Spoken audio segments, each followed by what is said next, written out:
Personal finance and amortization. Amortization is buying home. Okay. Part 1 and part 2 is already included in the time value money, but I deferred. That means I delay it and waited until today for you to know that. Third is about the price index. 3, 4, 5 is about from last week chapter. Okay, remember last week I told you that I only teach you 50% of the project selection, okay? And today I'm going to teach you for the rest. And the last part is the thing that I still owe you in the stock valuation. If you remember, we have two models for the stock valuation. The first one is using dividend. And the second one is about earning per share, okay? These are the two things. So there are 3 parts we're going to cover today.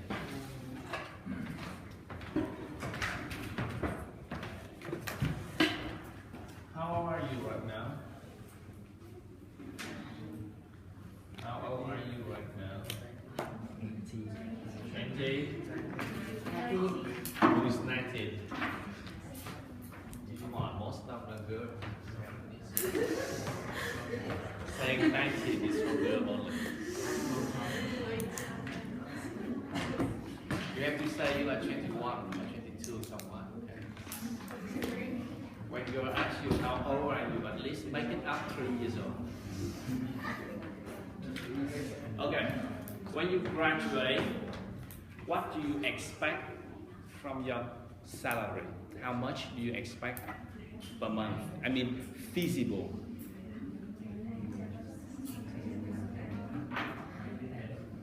How much? 10? 10 what? Million. 10 million? 10 million dollars. Okay, good. Assuming that your salary will increase, so by the end of the time you retirement, how much do you expect to earn? That means when you graduate, you expect to get about 10 million. And what about by the time you retire, how much do you expect to get? Yeah, your salary by the time you retire. 100 million, okay?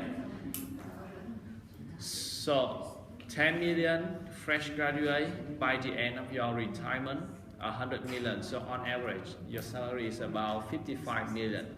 Now assuming that your salary is 55 million, how much in dollars is that? $2,000? 2,000 and a half? 2,000 and a half? That means your salary is going to be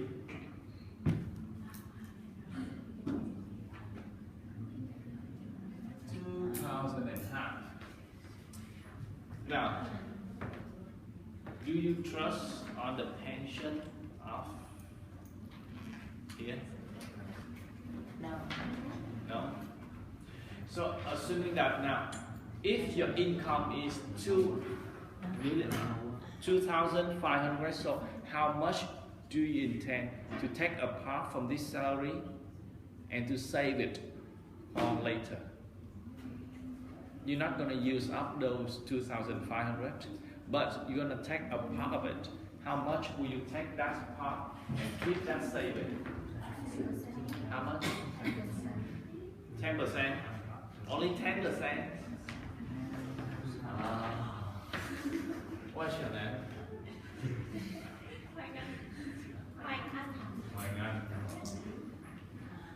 Hoàng only 10%. So which is equivalent to 250? Oh my God, you spend too much. What about the other? How much do you intend to take apart from your salary to put it in the savings account? 50%. Huh? 50%. 15 or 50? 50.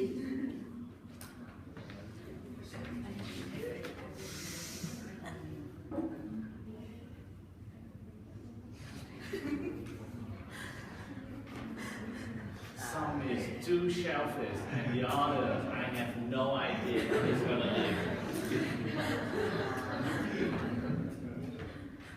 Oh my God. Are you going to a charity restaurant to eat every day?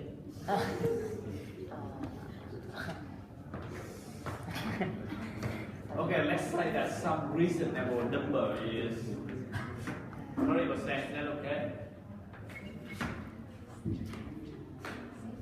Now 30% is equivalent to 750. Now imagine that you are, this is salary for per month, right? So on the average, how much will you save for a year?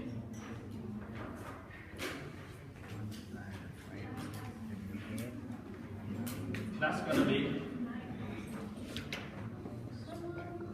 1, 2, 6, 9,000. Really?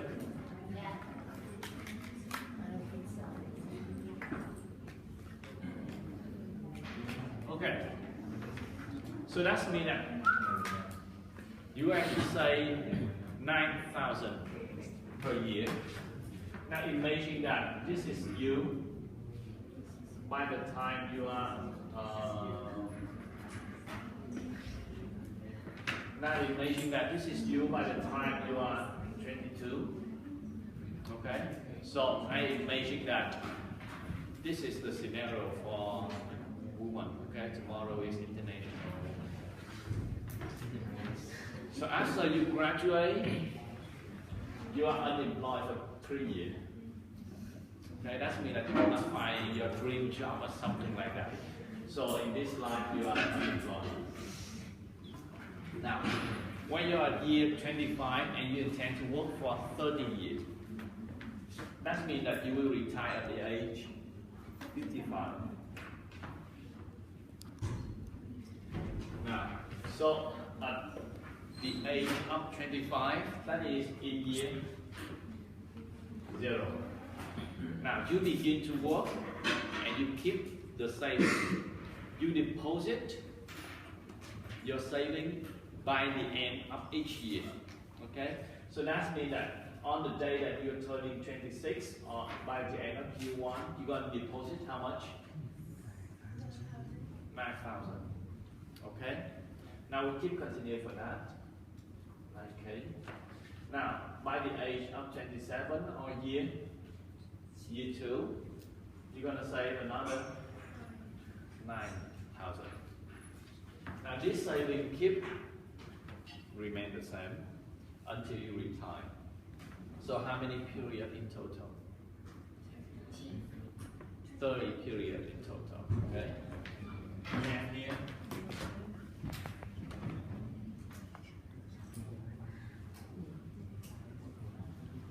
Now imagine that the interest rate for deposit money in the bank is 4.5%.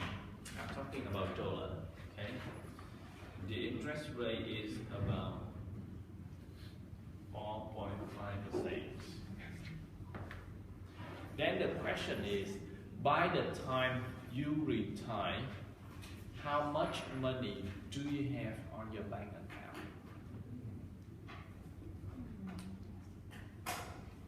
How much money do you have in your bank account? Now, you're gonna deposit 9,000 here, and then until here is how many period? 29 period, okay? Now, in year 1, you're gonna deposit 9,000, and this is gonna be the number period until the age you are 55 is 29 period, okay? The number of period at age 55. That is 29. Okay, if some of you don't know why this is 29, so let's make it very simple.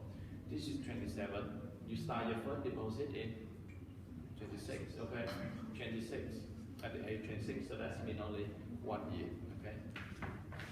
Now we begin the same. In year 2, you're gonna deposit 9,000. For the number of period is, this is only 20. Okay, For plus me, you don't need to write down right now. I will give you time to write down later. Now, year 3, we're going to have 9,000 and he's going to be 27.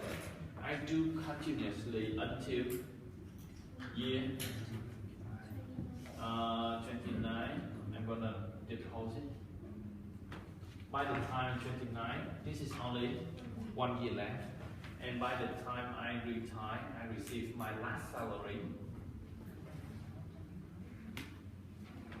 which will be equal to 0. Okay? So this is 9,000 for a period of 29 period. And then this 9,000 will grow up into how much? That's going to be value at age 55. You're going to take 9,000 multiplied by 1.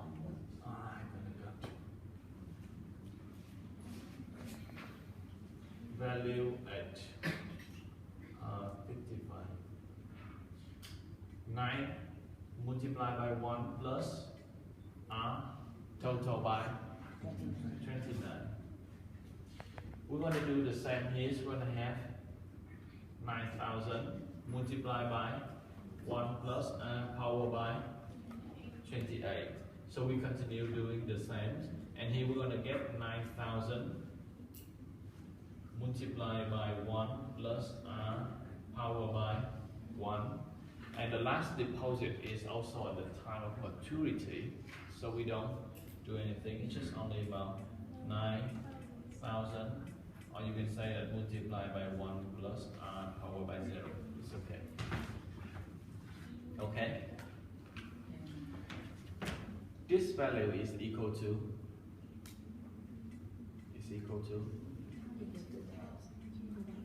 the interest rate is 4.5%.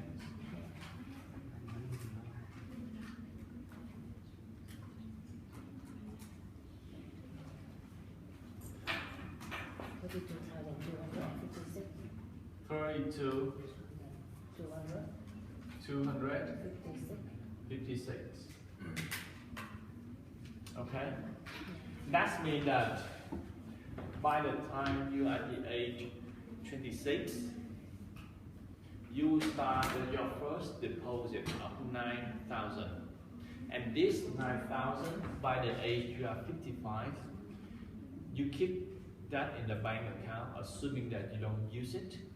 It will grow into about 32,000. You continue to do for the rest, and then you have the final value at maturity. Okay, but this way of calculation is very routine. Okay, it's not complex, it's simple, but it's routine, repeated. So here you can see one thing. This is 29, 28, 27. So it keeps increasing. So can we use the formula sum here? Okay. So the formula sum here would be equal to sum. Here we're going to have what? All those things plus together. We're going to take 9,000 out, multiply by all these are okay.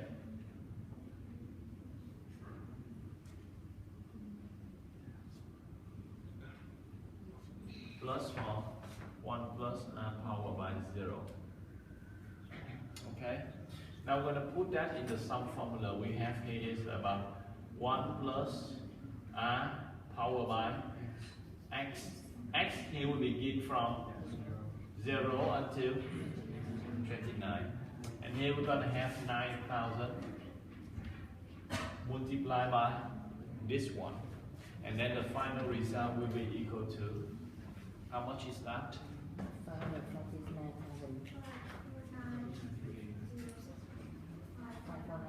5, 4, 9, 0, 6, 3. Okay.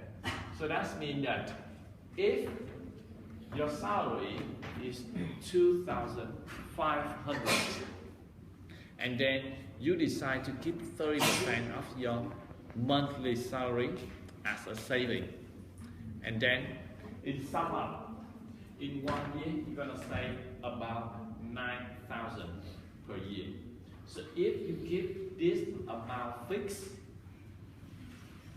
from the time you are age 26 until the time you retire, so that means that these amount, these 9,000 here, 26, 9,000 in 27, 9,000 in 28, and so on. By the time you retire, you have the total value of 5,000, okay, more than 550,000, okay.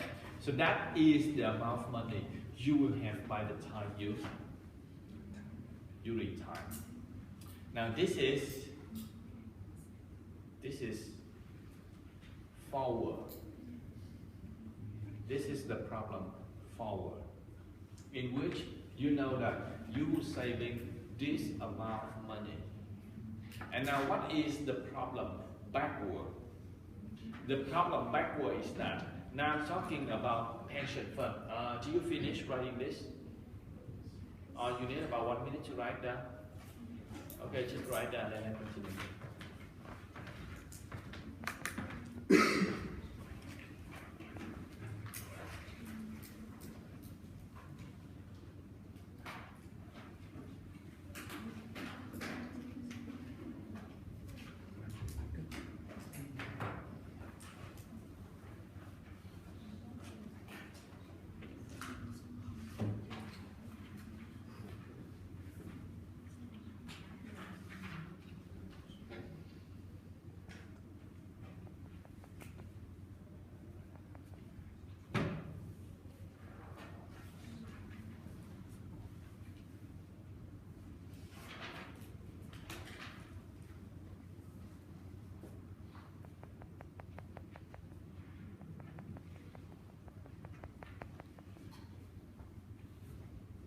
It's better when you come home, you begin to practice this again.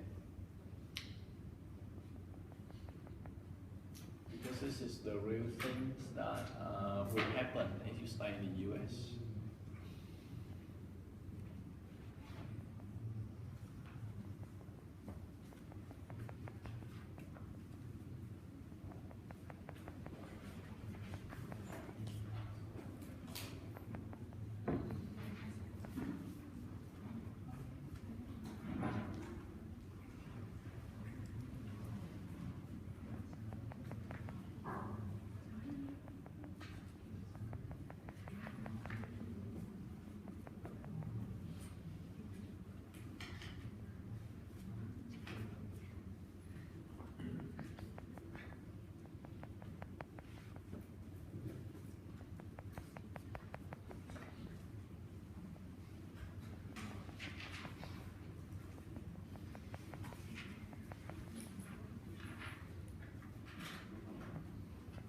Okay, finish off.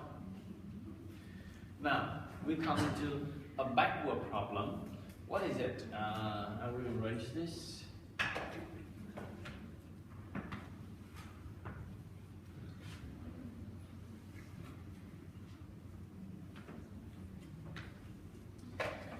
Now here's the things. In European country and pension, do you know about pension? Pension, what is it? That is the money that you receive when you retire. Okay. And in European,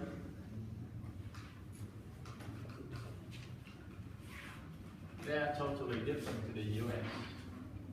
Now, in European, people are gonna pay high tax, and then the government gonna take care of those money. You're gonna pay high tax here. So by the time you retire, the government will give you the pension money, the retirement money, the money when you already retire. The government gonna give you.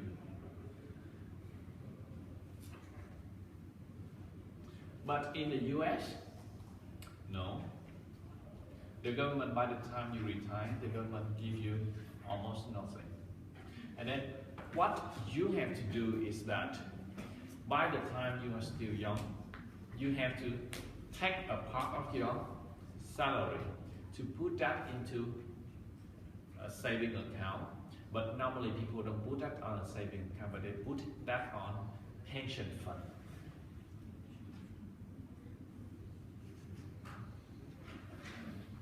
What is pension fund? Pension fund is a fund which is a contribution. It gets money from a lot of people, and then it brings this large amount of money to invest in financial market. The basic thing is about stock and bond and other things, okay? In order to get some return. And then people invest in this pension fund. For example, if the pension fund make the return of 12% return, and so therefore that maybe to him, that person will get about 11% return. Okay, that is how pension fund work. For example, if you invest 100 in the pension fund, they will give you the return of 11%. For example, like that. Okay, so that's in the US, people have to take care for themselves. They have to plan for themselves by the time they retire. So that explains why they have to take a part from their salary right now and put that into a pension fund for their later when they already retire. Okay? You get it? Okay. Now, the thing is that now we will first, in this problem for the pension fund, it is one big problem. Now we're going to solve that with this class FFM. Now in this big problem, I want to separate it into two parts. The first part is called backward. The second part, we will redo that again after finishing the second one is amortization. Okay, that is about buying a home. The second part later. Okay, now you got about the content. Okay. Now, imagine that the pension fund, after you discuss with the pension fund told you that by the time you retire, the total amount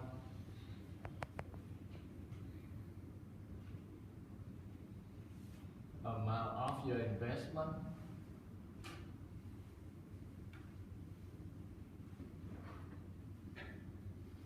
must be equal to, let's say,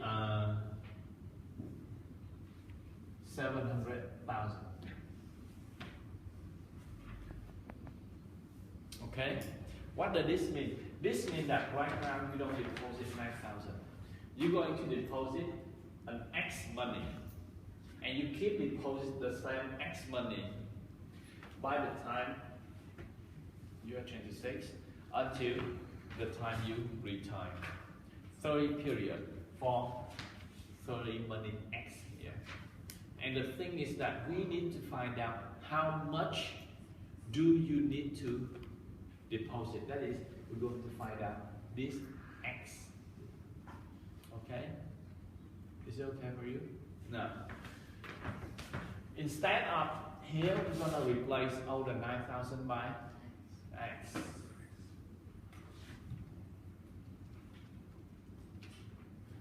Or we can say it and depend on you.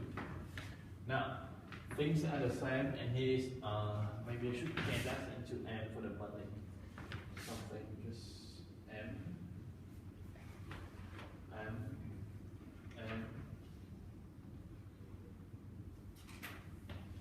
Well, M.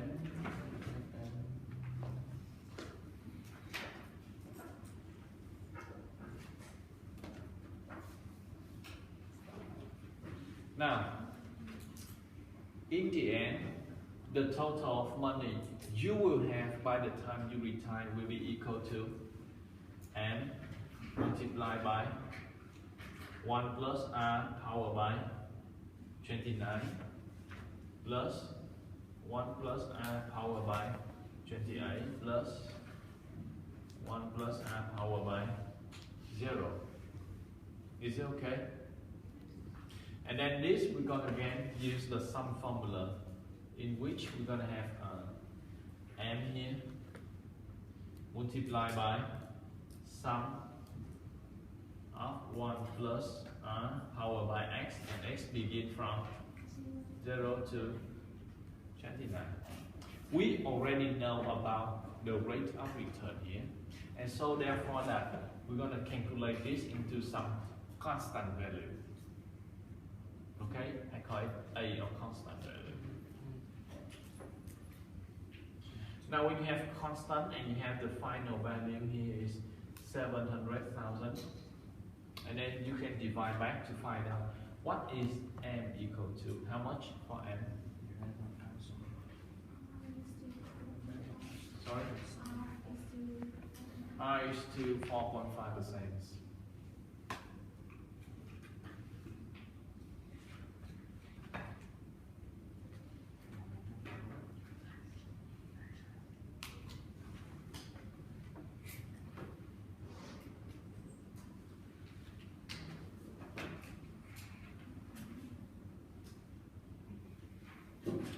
Take you so long.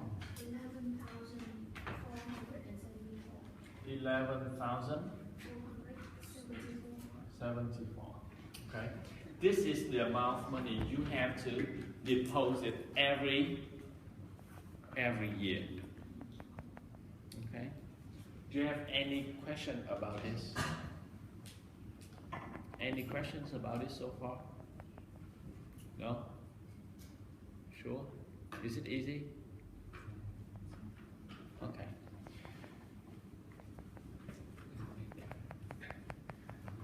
Can I erase this right now, or you need time to write it down? Erase it.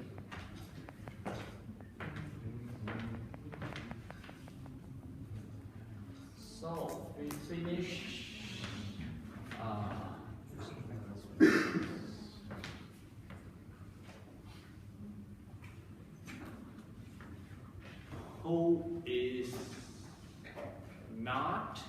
Who does not living with your parent at the moment?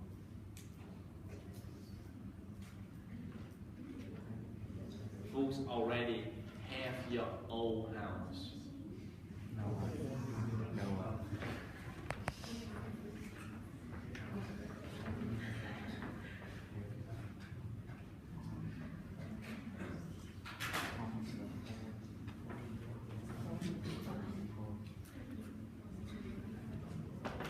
Now,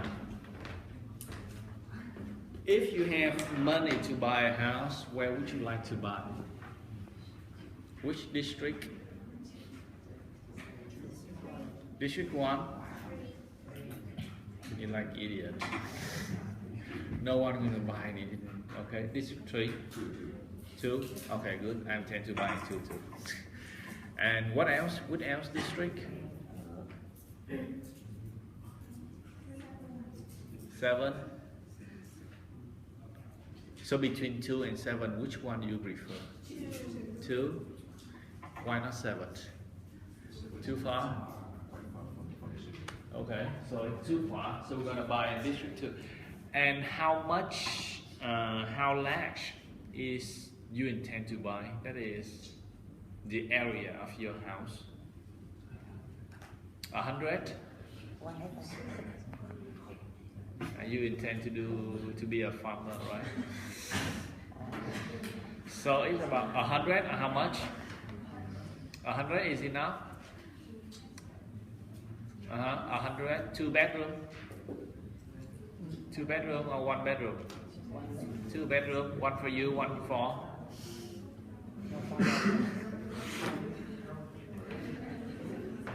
I mean, 2 bedroom, 1 for you, and the other is for who? You cannot just let the room empty.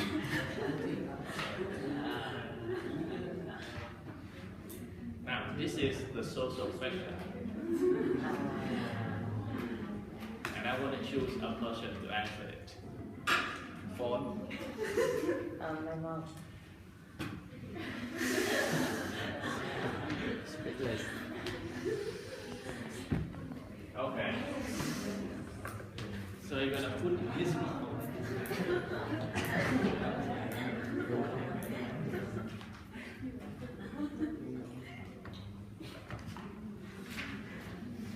Okay, how much do you intend to buy for the house?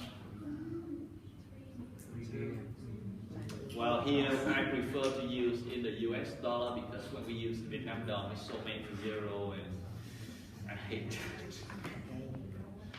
How much do you intend to buy?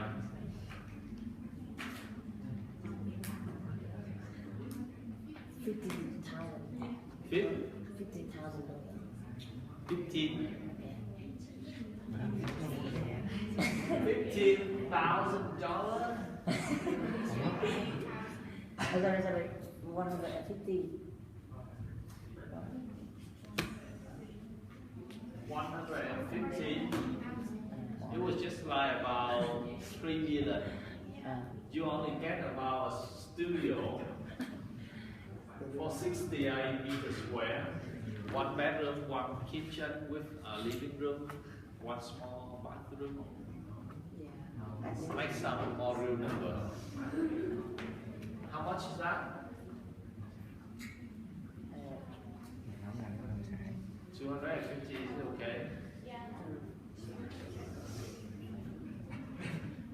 Or is it too expensive? Huh? Too expensive? Okay, let's make it 200. Now imagine that the house you are going to buy has the price of 200. Nowadays people want to buy a house. We are not living in the time of your mom and dad, of your grandparents, in which they're going to save money as much as possible until the time they have enough money, they will buy a house. No, nowadays we don't do that. We're going to buy it first and we pay it later. So when people don't have enough money to buy a house, they come to the bank. And so therefore that the bank will ask them 2 things. The first is the down payment.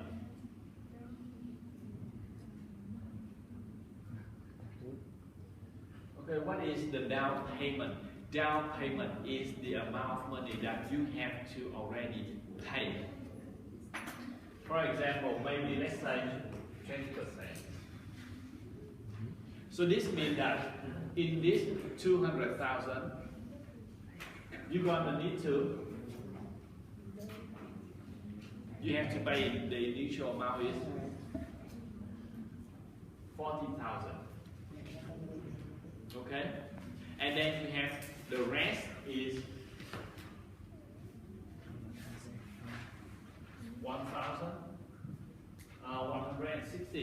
60,000. You still owe the bank.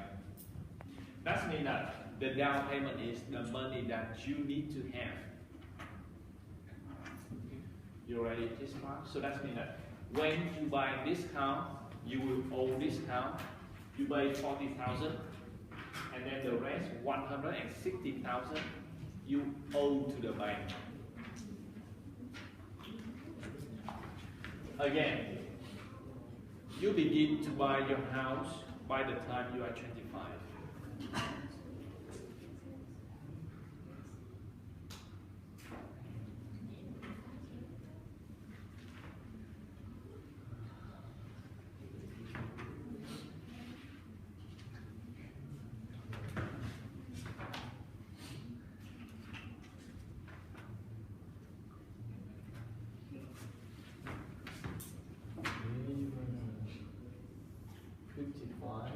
That's within year 30. Now by the time you are 25, you begin your buying and your first payment. Now you want your first payment, that is, okay, assuming that the interest rate is how much? The interest rate is how much? 6%? 3? In last problem, we have our deposit is 4.5. Right now you assume the interest rate when borrow the money, the bank is only 3, let's say 6.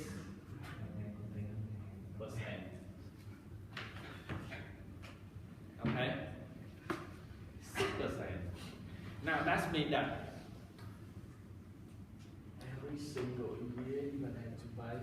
Okay, you want your payment at the beginning of the year or at the end of the year? What is at the beginning of the year? Of year and of year. Now, at the time you are 25, you begin to buy a house. If you choose your money to be paid at the beginning of the year, that means you will pay an amount of money M here. That means you will pay 40,000 plus M. If you choose to pay at the end of the year, that's going to be equal to here. Your first payment will be by the time you are 26. Okay, that is the different term. Don't worry. So you prefer to buy at the beginning of the year or at the end of the year? The beginning? How many say beginning? Okay, only two. How many say at the end of the year? At the end of the year.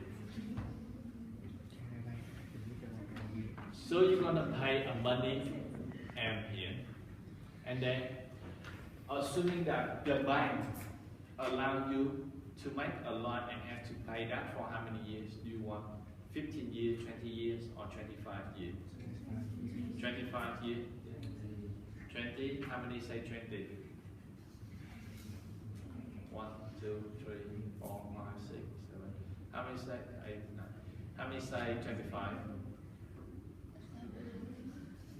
How many say 15? See? So the number of period required is 20.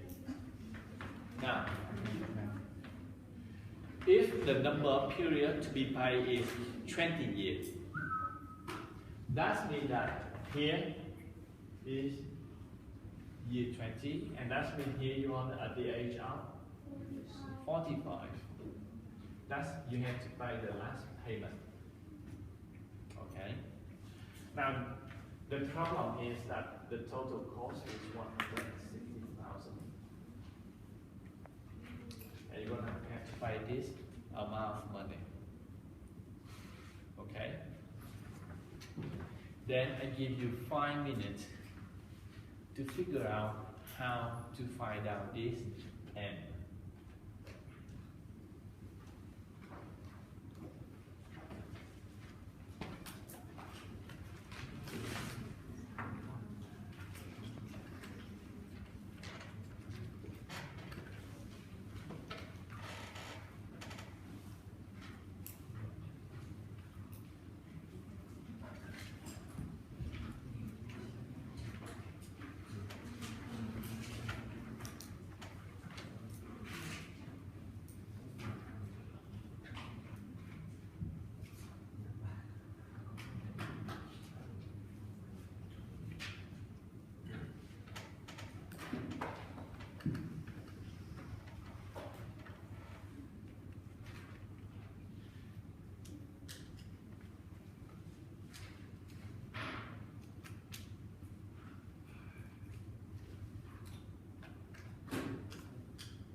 There are two methods to solve this problem, and everything necessary to solve this problem you already know about it. When you're trying to find out a solution for a financial problem, don't try to think that this is the problem about buying a house, this is the problem about personal finance. Forgot about that. Just pay attention to the cash flow. All of the financial analyze things you have to base on the cash flow. And here try to look at, is this cash flow has something familiar to you?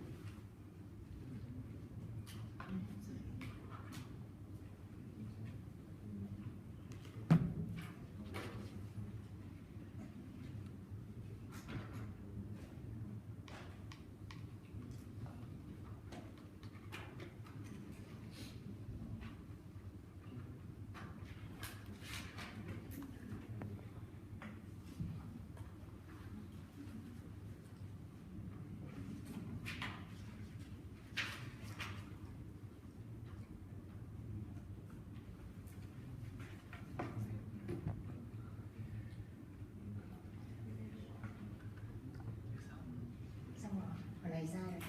Hả? Làm sai. Dạ.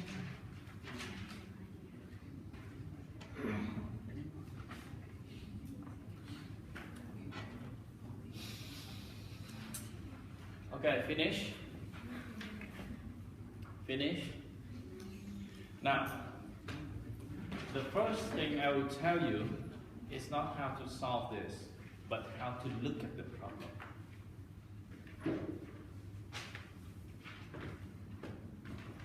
If you put yourself on the side of the bank, this 6% is rate of return, right? This 6% is the rate of return. And this is the cash flow out. And in the this is the cash flow inflow.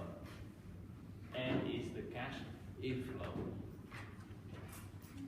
I'm the bank.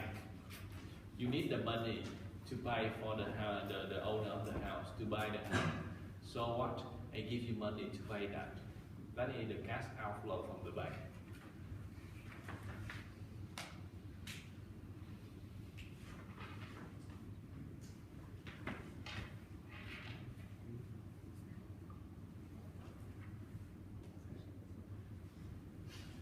The bank cash outflow transfer into you 160. In order you to make this 160 to pay for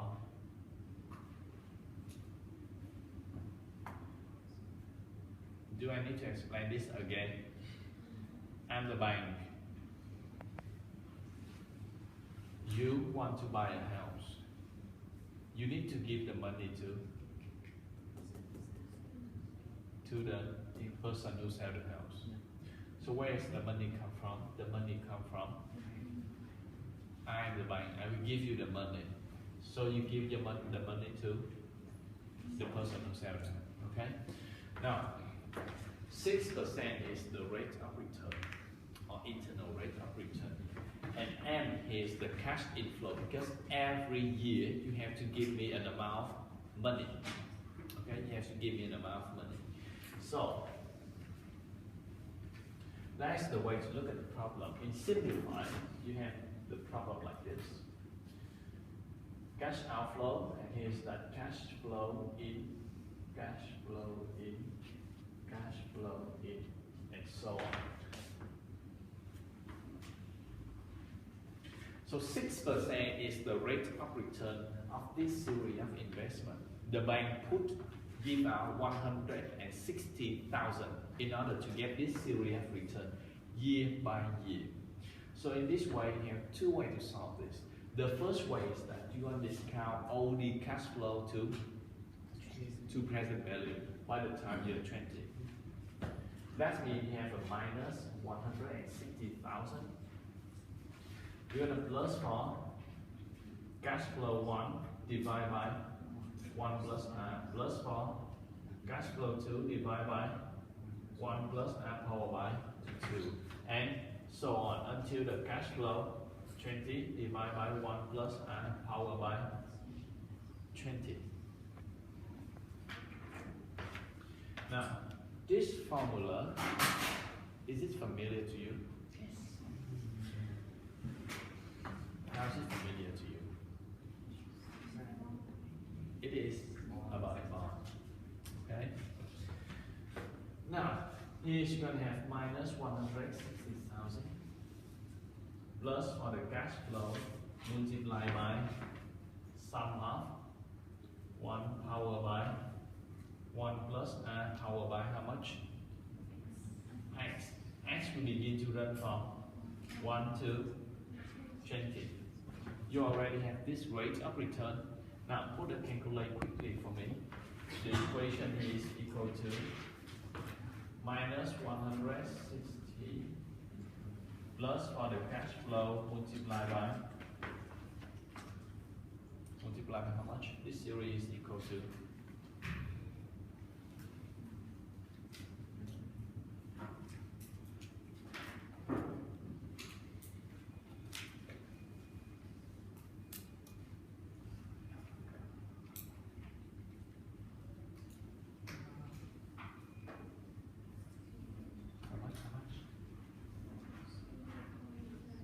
Zero, 0.63. What else? So 628. 628 on how much? 11.637. Cash flow multiplied by 11.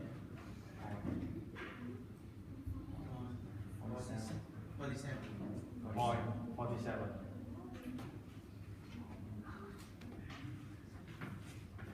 Equal to 0. So that means that's going to make your cash flow is equal to 160,000 divided by is equal to how much? 13.949.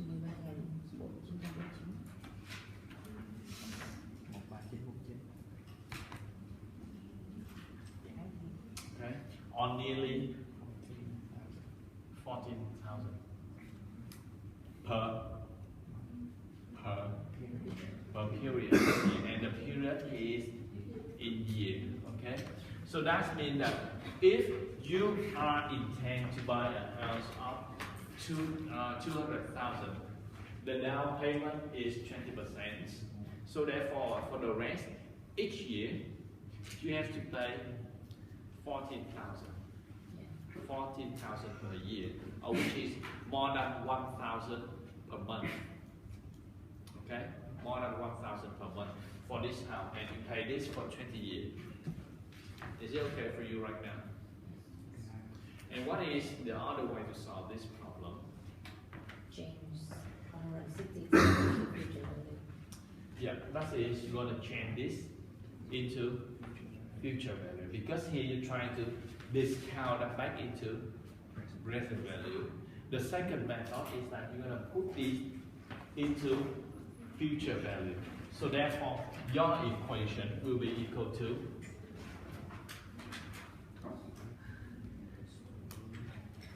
is that your investment minus 160,000 by the time of maturity will be over for 20. Okay, now minus this, and then you got plus for cash flow multiplied by sum of what? 1 plus R power by X. X begin by 0 to 19. And then you're going to get this equal to 0. Do you understand why it has to be equal to 0? Do you understand why?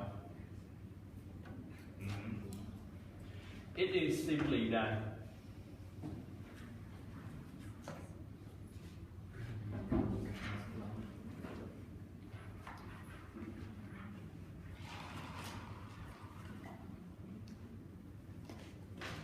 it is just simply a series of cash flow. And this is the cash flow, cash flow, cash flow. For example, here is the cash out, here's cash in, cash in, cash in, cash in. And when you have to put yourselves, now, when you come to the bank, you borrow the money, and the bank told you that the interest rate is 6%. So that means that the bank expects to get how many return? 6% return for the investment. That means they invest on you, right? They invest the money on you. They give you the money. In return, you will give them in return, you will give them an amount of money every year or every month. Okay? And this total amount of money give the bank the return of 6%. Okay? So this 6% is the internal rate of return for the series of cash flow, in which, for example, the bank gives you a loan of 100, and in return you give the bank 10. Let's say here to make it realistic, in return you give the bank 30, 30, 30, and 30. Okay? For this, the cashback return is going to be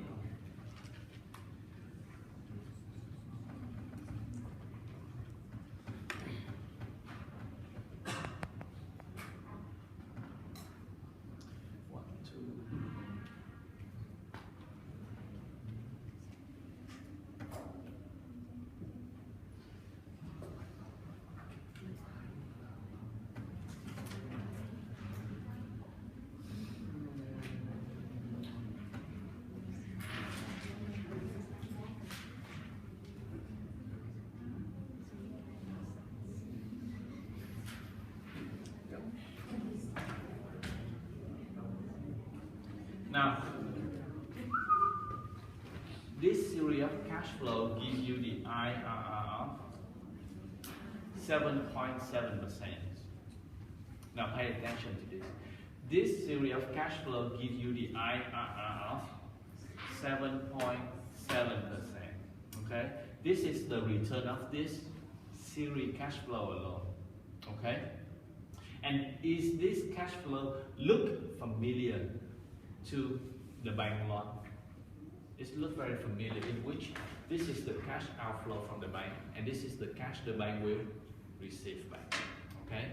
So that means that this 6% of interest rate must be the IRR. So therefore, that when is the IRR, so we have to make the net present value or the future value equal to 0. Okay? That explains why it is a 0 there. If you don't understand this, you can see me after this class. I will explain to you more detail. Okay? So this is the second way to solve the problem.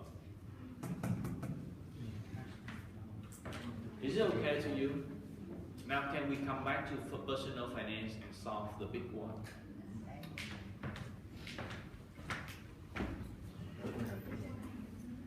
Have you ever to see the fortune teller?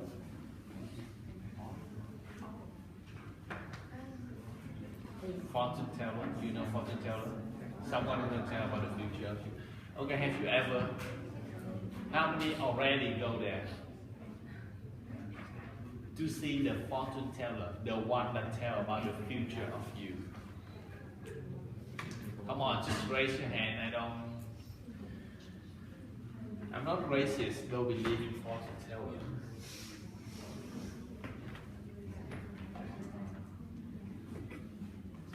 Okay, now back to the question. How long do you expect to live? 70? Okay.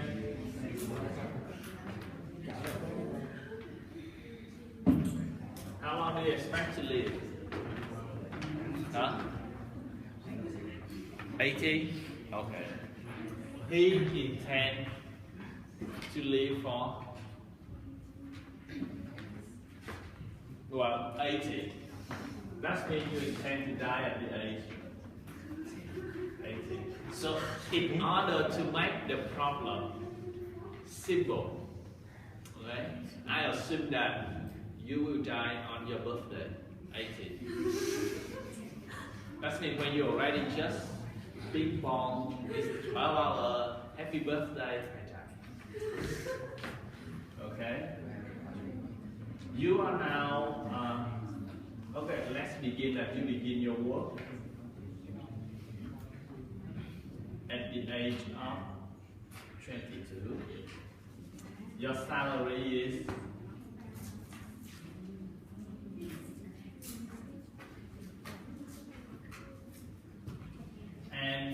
okay. Now this is the thing.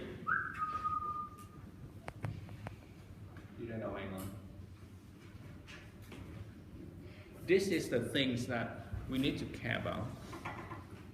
Imagine that by the time you retire, you already have an amount of money on your saving.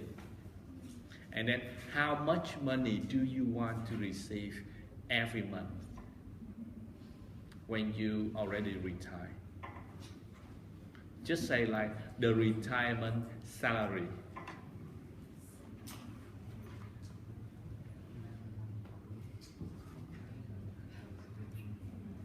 No, just say any number. That means by the time you retire, you don't work anymore. So how much money do you want to receive every month?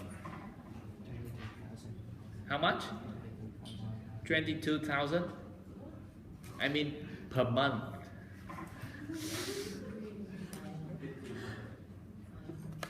$500? Some other reasonable number. 1,000, your salary right now is 2,500, and by that time you intend to live with 1,000. Have you ever counted for inflation?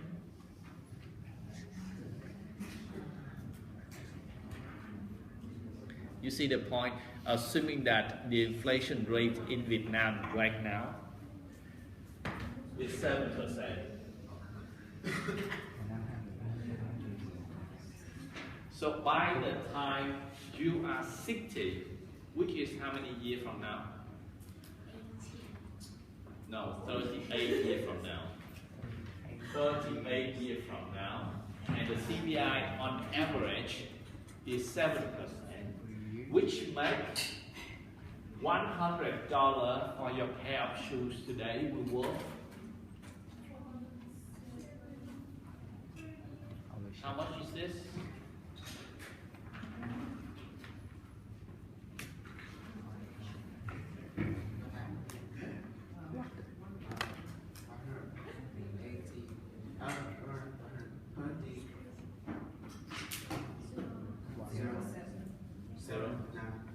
Yeah, somewhat like this. No.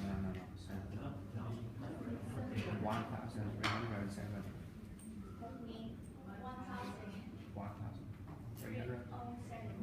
3. Okay. So that is, I pick up the CPI of Vietnam now. The inflation rate in the US, let's say, is just 1.5%.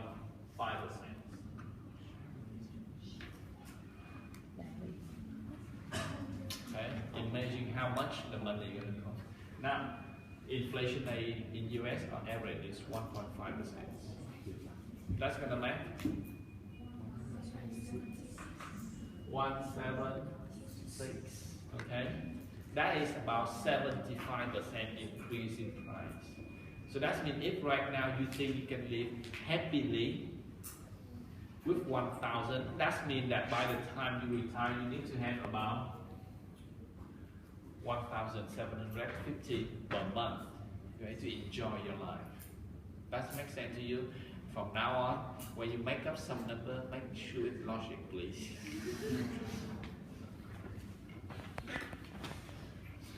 I mean, you are not in the first lecture of this class, so right now you already have certain knowledge about finance and economic. So when make up number, make up some reasonable number.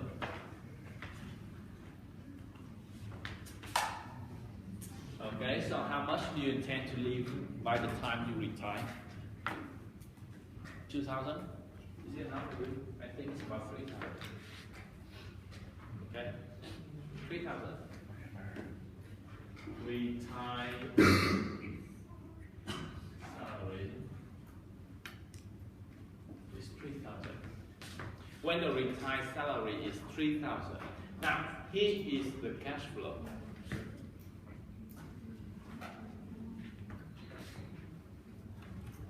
This is when the time you are 22 years old, you begin to work, and now you will make your first deposit in year 1. Okay? Now, this time is for a male, so they will retire at the age of 60. So here you're going to have the age of 24, this is going to be year 2, and so on here until you are 59. This is going to be year how much? 22, 38, 37. Is it right? Yes. Yes, I think so. Yeah. And by the time you are 60, it's year 38. Now, this is the cash flow in. No, cash flow out, sorry. Because you make an investment, so the cash flow out from your pocket. So that's going to be the cash outflow. Okay, cash outflow here, cash outflow here, until the time here. And on your birthday, you're going to make the final investment. When it is your final investment, now, by the age you're 61, that is in year 39, what happened to you? You start to receive money. Now this time I say that money is the cash inflow, outflow. Inflow. Money in 62, in year 40, money in. So because he expects to live by the time he is 80, so that means he is about 79, and here's the time when he make a last breath. It's going to be like 79, it's going to be 57, and year 58. Okay? This is the series of cash flow. Now the thing is that here you intend to have about 3,000 per month, which means how much per year? 36,000 per year. Okay? 36,000 per year. 36,000 per year. Okay? Here I assume that I receive the money at the end of the year too. Okay? Continuously. Just don't worry about the cash flow. Okay? Now 36,000 here. That means that how much money do I need to have it now? Now, is this problem look familiar to the problem of buying a house? That means you need to have certain amount of money here, and then here's a series of money. That means by the time you are 80, all the cash in your bank account is empty. It's wiped out. Nothing else. That means by the time you're 80, you spend the last $36,000 in your account. Okay? And then after you spend the last dollar, goodbye. Now, how much money do you need to have in your bank account by the time you're 60? It is part 2, 3.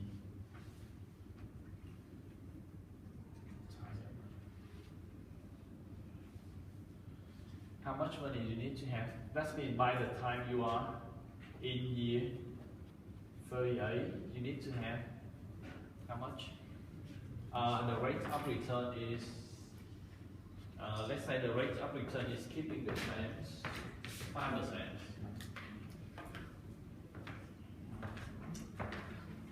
If the rate of return is 5%, then how much do you need?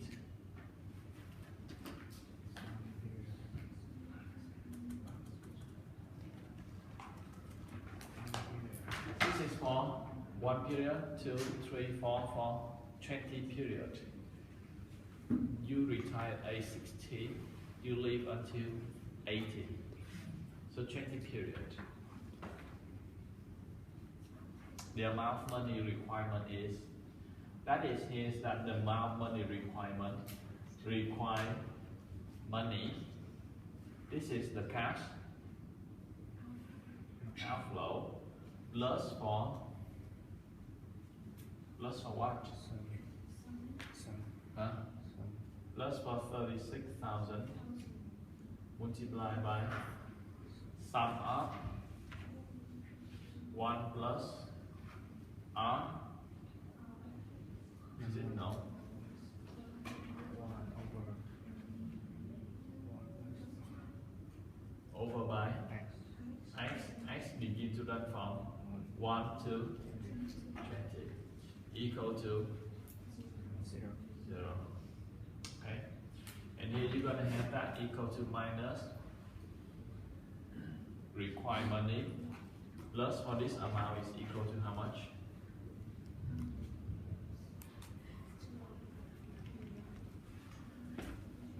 Why did you keep that so long? How much?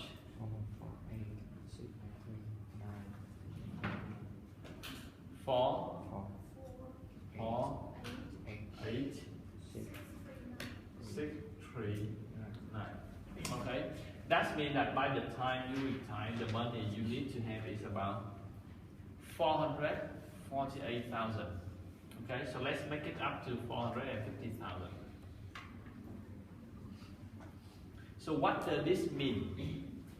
This means that by the time you are at the age of 60, if you want to have 3,000 per month to use, this means that by the time you're 60, the total of your saving account must be reached about 450,000. Okay, that means by this time you must have 450,000. And here's that you already know your target. And the thing is, you only need to know how much do you need to deposit per period from the time you begin to work until you retire. So here we will have cash flow out multiplied by sum of 1 plus R power by how much? This is going to be like how many years? 1 year x. X will begin from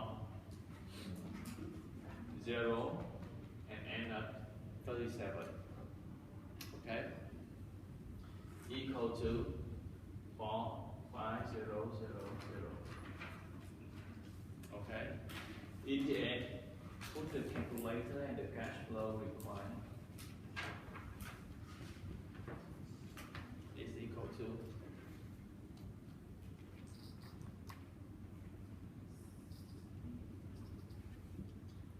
how much?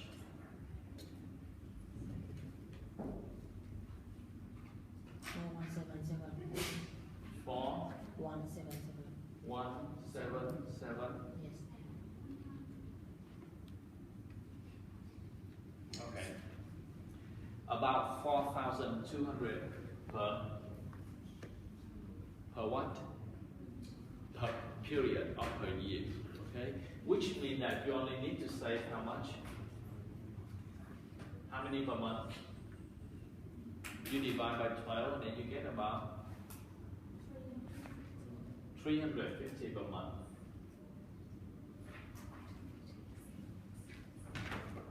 Okay? Does it make better sense right now? That means that if you are following this plan, by the time you graduate, you begin to work, and then you start to deposit about $350 per month continuously until the time you retire at the age of 60. the total return, I mean the total money from in your bank account will be $450,000. And this amount of money, then you begin to withdraw this money out of your bank account. Okay? And then you can withdraw that for 20 years. Okay? Is it okay for you right now?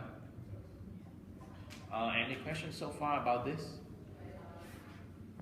Because one thing I can show that you still not completely, totally understand this problem about personal finance and buying a house.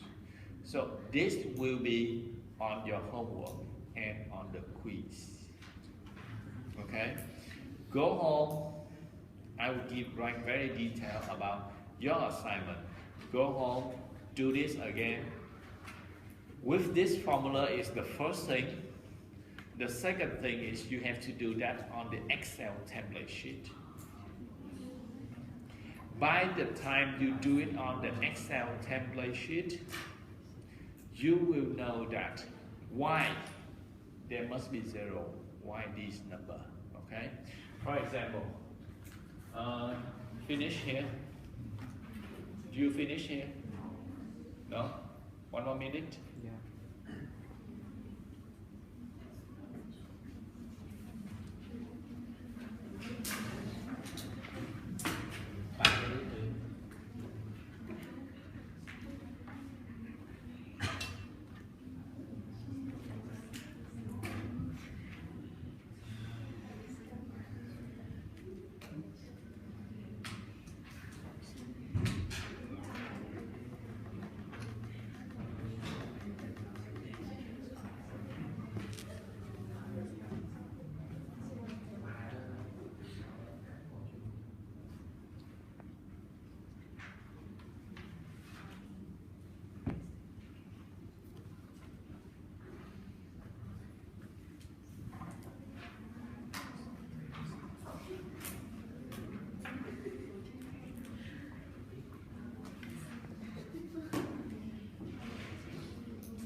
Okay.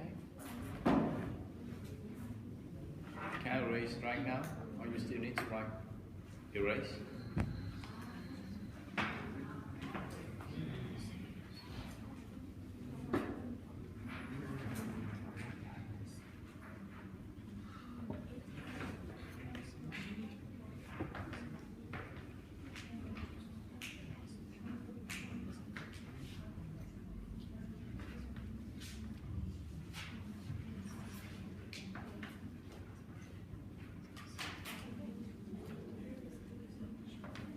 Now we already solved very big problem, and now I will show you what you should do on a template spreadsheet, okay? Assuming that you buy something for $100, you don't have enough money, and so therefore that you come to the bank to ask for a loan, okay? You ask for this $100, and then you have to pay the bank an end money for the period of next 4 years. It is year 0, year 1, year 2, year 3, year 4. The rate of return for the bank required is 6%. What is the end money here? So we already know that. Quickly find out the end money here is equal to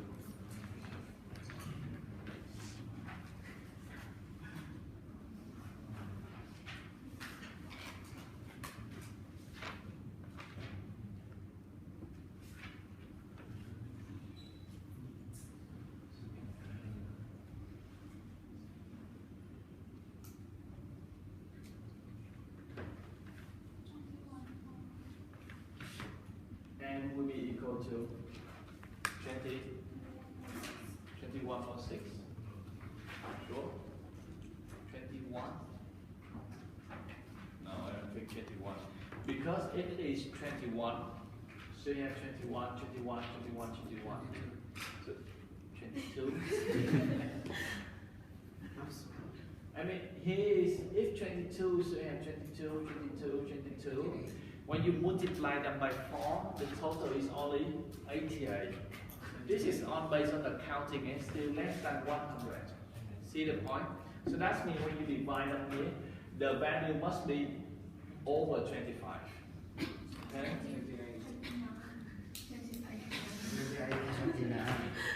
28 or 29? 28 point.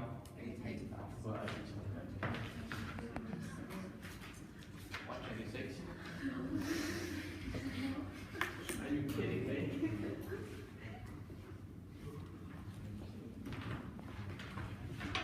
Is it the right value? Yeah. Okay. Now, what happened? Now we start. The bank, how much? You owe the bank how much? This is the money stand for you owe the bank 100. Okay? And then this is in year 0.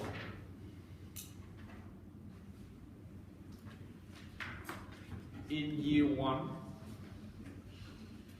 this amount of money will grow up into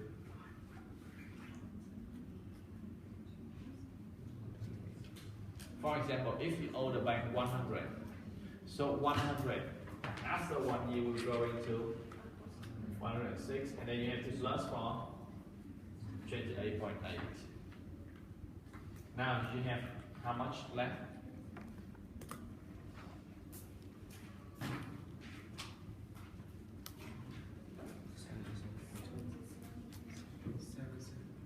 Seven. Minus 77.2. Now, and then that means this is the money you still owe the bank left. Okay? This 100 going to, that means if you don't pay anything, after 1 year, you will owe the bank 106. That makes sense, right? And then you pay 28.28. Then the money you owe the bank left is 77.2. And then here's 77 grow into how much? Huh? Minus 81.8. Then you start to minus 28.28. Then you have how much left? Minus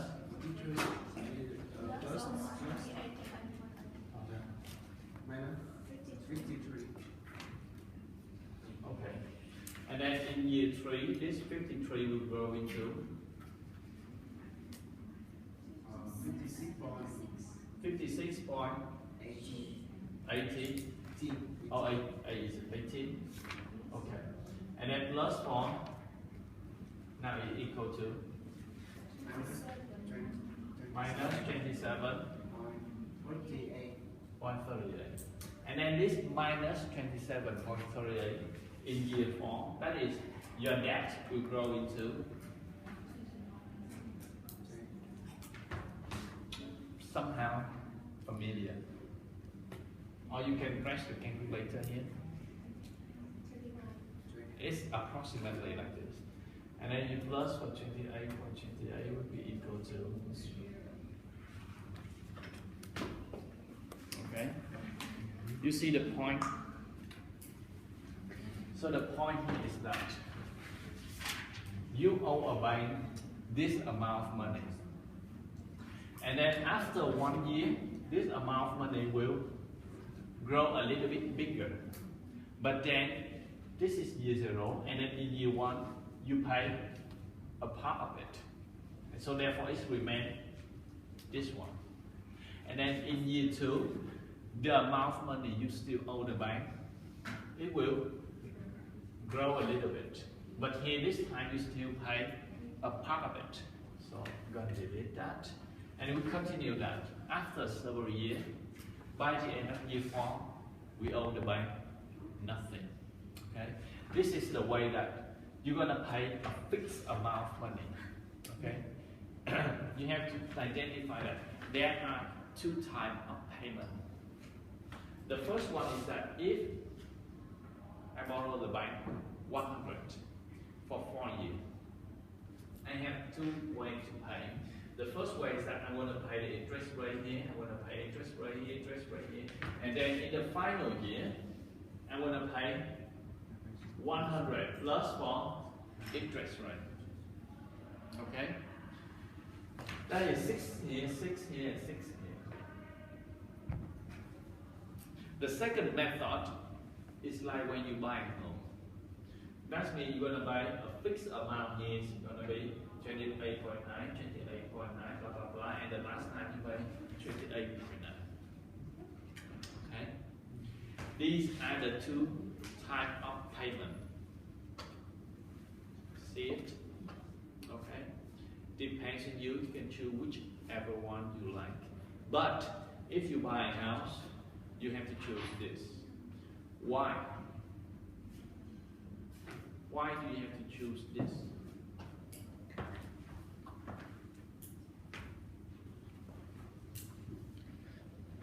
I mean, if you buy a house, why the bank only gives you the second options?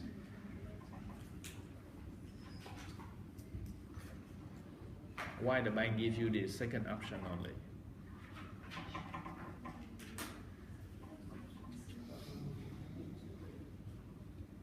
Because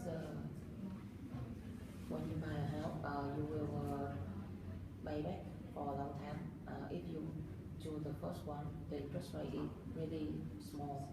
So each payment for the future is really small. Yeah. And I know he understands, but he explained it the wrong way. Now you see in the first one and in the second one, that means in both methods of payment, they still give the bank the return of 6%. But what is the problem here? You are personal. The bank knows nothing about you. And normally when you buy a house, the period is going to be 15 years, 20 years, 25 years. What happened to you during that period? The bank don't know. You might have a serious sickness, you might die, you might go bankrupt, you might open a company, go bankrupt, everything possible, or even that the company you are working for, it may bankrupt. The bank knows nothing about that. So therefore, because they already give you the money, so therefore they want to get as much as money as quick as possible. So therefore they're going to give you the second option. Because assuming that by the time you are default, that means you are broke in year 2, after year 2. The first method, the bank only get back how many? Only $12. But in the second one, the bank already get more than half. So therefore I explain why the bank only give you the second one. Okay? So when you're coming home, definitely I will give you assignment, a big assignment about personal finance. And I want you to solve in two methods. The first method is you're going to use this formula to calculate backward, forward, old time. And then the second thing is that I want you to illustrate that on an Excel template and spreadsheet. Okay? Illustrate on that so you know why it is to be happen like this.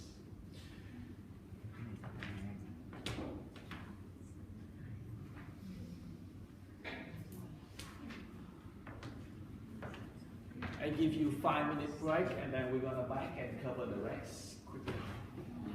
We're gonna back at 10:15. Okay? Quickly.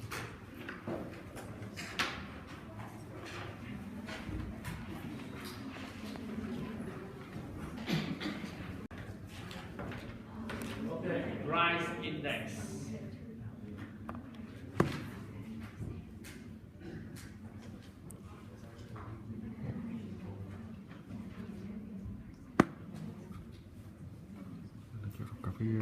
Now, here we have about the other three methods left.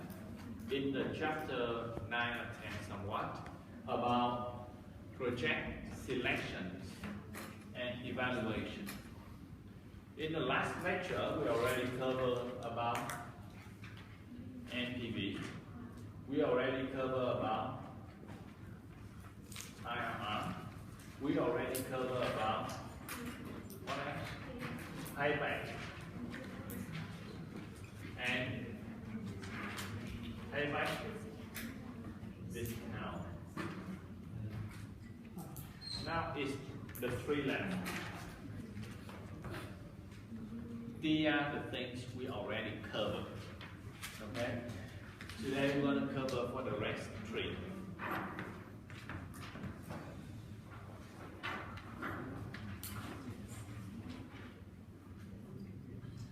Now, what is price index?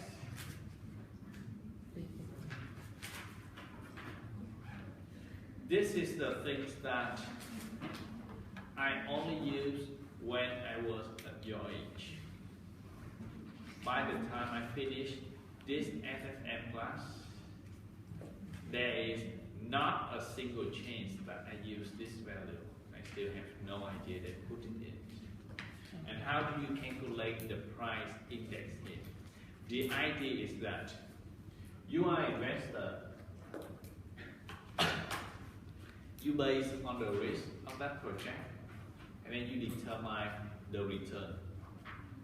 For example, the return is 5%. Now this is the cash flow is year 1, year 2, year 3, and year 4. You invest 100. In exchange, we have this 30, 30, 30, and 30. So your rate of return is 5%. So what is the NPV here? NPV here is equal to equal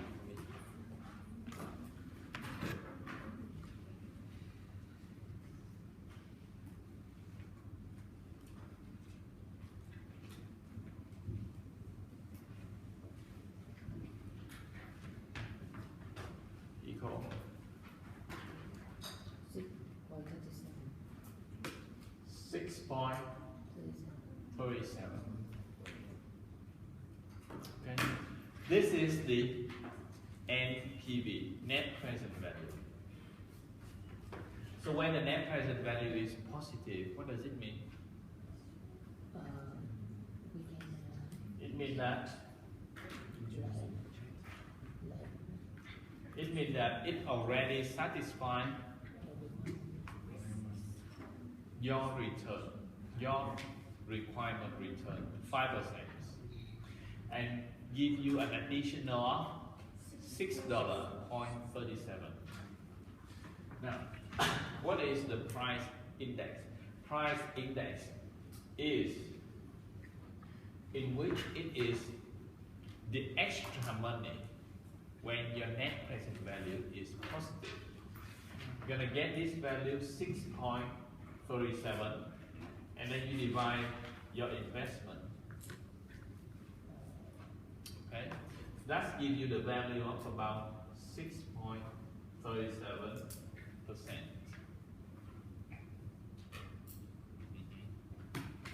So this is called the price index.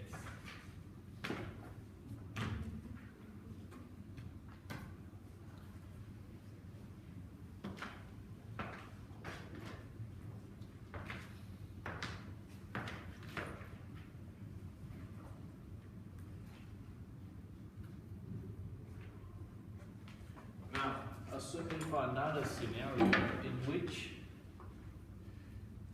the cash flow is only 20, and so here the net present value is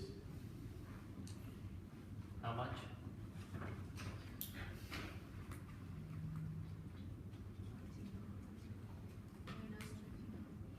X from 1 to 4 minus 29.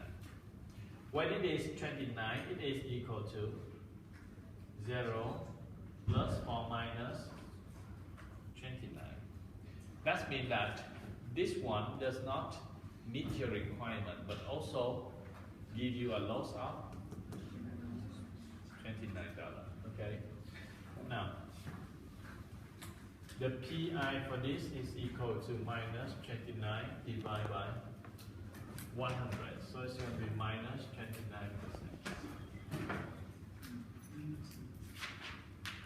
Based on my idea,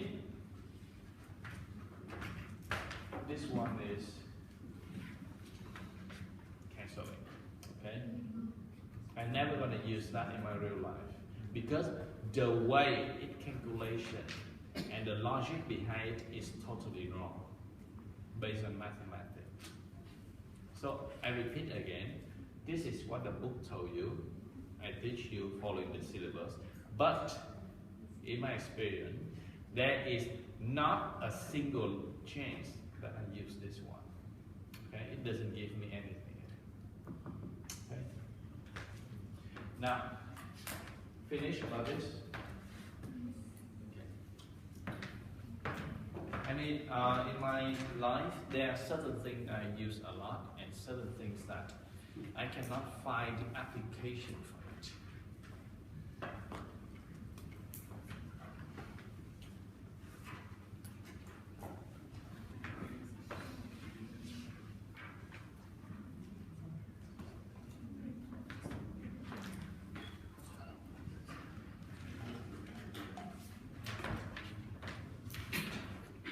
Now we already know about IRR, internal rate of return. So now, in your homework between net present value and IRR, which one is better? And so what is the problem with IRR? Sorry?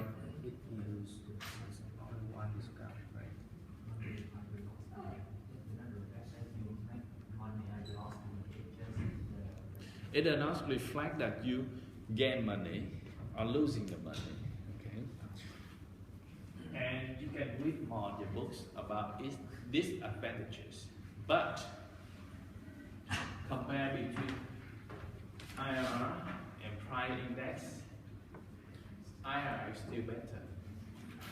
Now, there are several disadvantages of IRR. So therefore, that people try to overcome the difficulty by using MIRR, which stands for Modified Internal Rate of Return. M is stand for modify. And after I read the books about modified, this thing I never studied before, but when I read the books about how they introduce this, it is totally bullshit.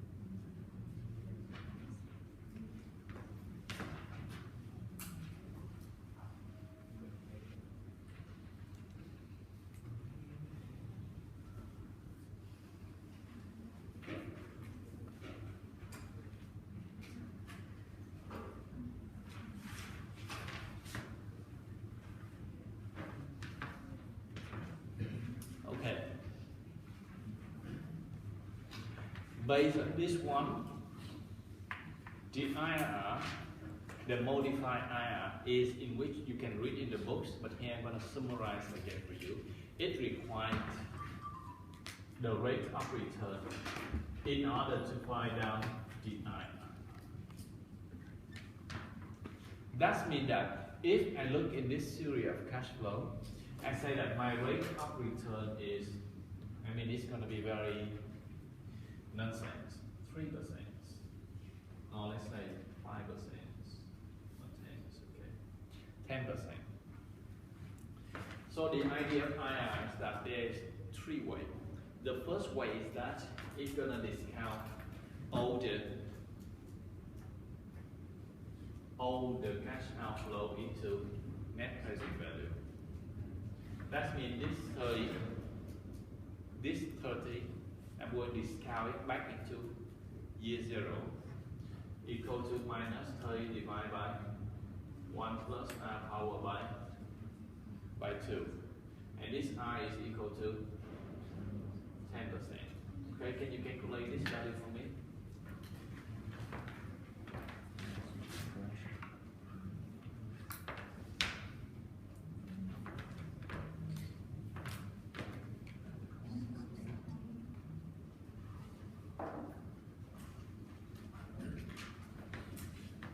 How much?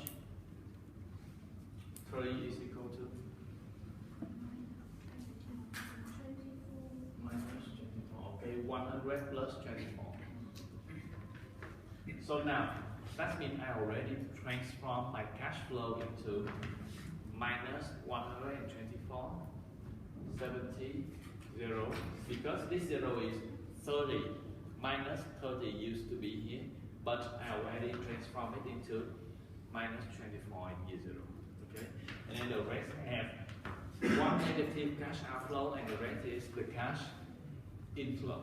And then I just use the formula for the IRR to calculate the IRR. Okay?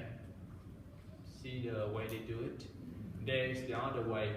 The other one is they do it forward. And the last one is that they get the old value into time. You can read that in books. It's not very important, okay? If you like. So basically, the first idea of modified IRR is they're going to discount all the cash outflow into year 0. And then they leave the remaining cash inflow. Yeah, then they calculate the IRR. Okay? So this one alone does not reflect about the IRR. This is just the way they're trying to calculate.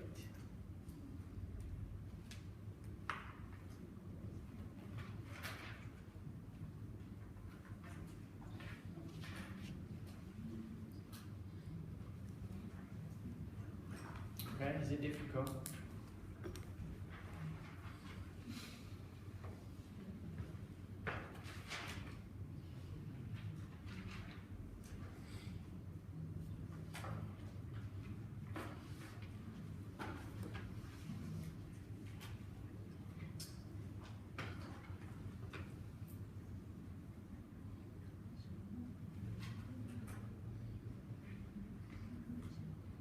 Okay.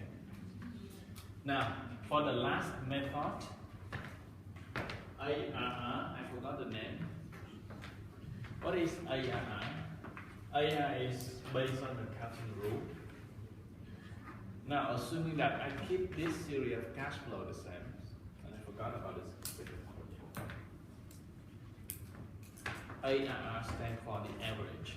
So that means we take the average of cash inflow and we divide for the average of cash outflow to get the return. Average return somewhat. Average rate of return. So therefore, the cash outflow is minus 100 and minus 30. So this is the minus here that cash flow out is equal to minus 100 plus 4 minus 30. Now, cash flow in is equal to 70 plus 60 plus 40. We have about. This is over the period of 4 years. Okay, on the period of 1, 2, 3, and 4. So 4 years here, that means on average, this 103 is equal to 32.5. how much? 32.5. 30. 32.5.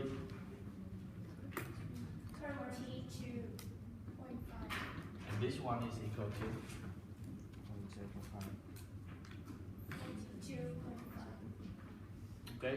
On average, your IRR is equal to, here's the thing, 42.5 divided by 32.5 is equal to 100, 1.3. So you want 30? Okay, 1.30. So this means that 1.30, and then this is that you invest $1. By the end, you're gonna receive $1.30. So your return is 30%. Okay, this is the method of IRR. This method is used only in accounting. And so in our financial class, throw it in the trash. Okay, unless you are studying about finance, unless you are studying about accounting, you can use this. But now here we are in finance, so throw this one away.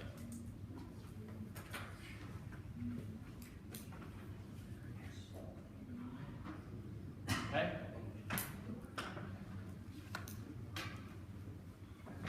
Now we finish, and then for the last one.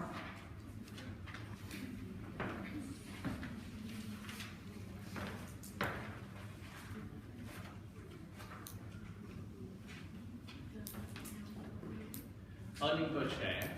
Earning per share is that they're going to get the net income. So what is net income and gross income?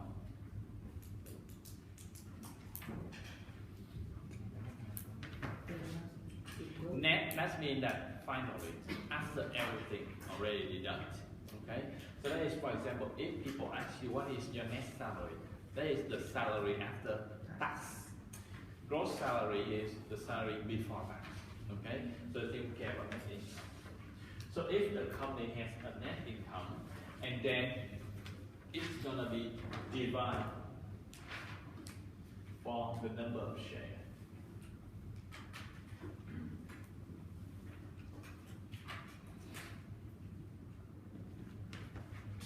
So what do you have? Income per share. Income per share.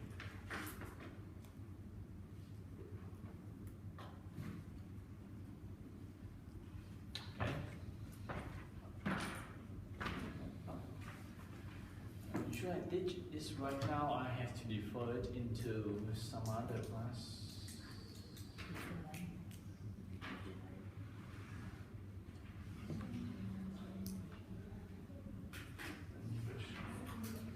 Should be give you with some additional lecture. It's much better.